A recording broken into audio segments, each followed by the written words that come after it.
জয় জীৱন দাস।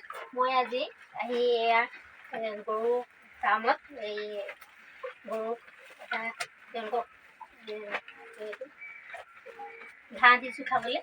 আৰু জীৱন দানৰ তৰফৰ পৰা আমি এনেধৰণে পশুপক্ষীসকলক আমি সদায় তেওঁলোকৰো আমি যেনেধৰণে মানুহবিলাক আছোঁ তেনেধৰণে পশুপক্ষী আৰু জীৱ জন্তু সকলো আগবাঢ়ি যাওক আৰু তেওঁলোকক আমি এনেধৰণে খাদ্য খুৱাই তেওঁলোককো আমাৰ লগতে আগবঢ়াই নিব লাগিব। জয় জীৱন দাস। আৰু সকলো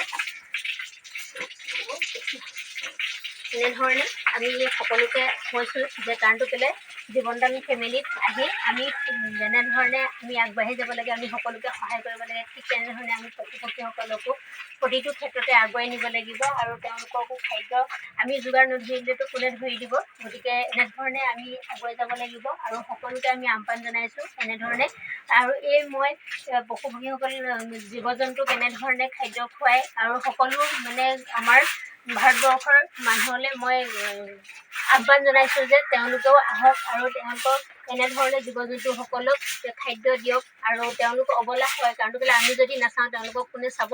গতিকে আমাৰ তেওঁলোকে যি খাদ্য দিব সেই খাদ্য খাই আমিও পুষ্টি সাধন হ'ব আৰু এনেধৰণে আমিও আগবাঢ়ি যাব লাগিব।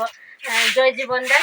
আৰু এই তৰফৰ পৰা মই তিনিচুকীয়া জিলাৰ ডিষ্ট্ৰিক্ট ক'ৰ্ডিনেটৰ হয় আৰু এই ডিষ্ট্ৰিক্ট ক'ৰ্ডিনেটৰ হৈ পিনি মই এনেধৰণে আগবাঢ়িব বিচাৰিছোঁ আৰু সকলোকে জনাইছোঁ যে তেওঁলোকেও আহক, এনেধৰণে সকলোকে উপকাৰ কৰক।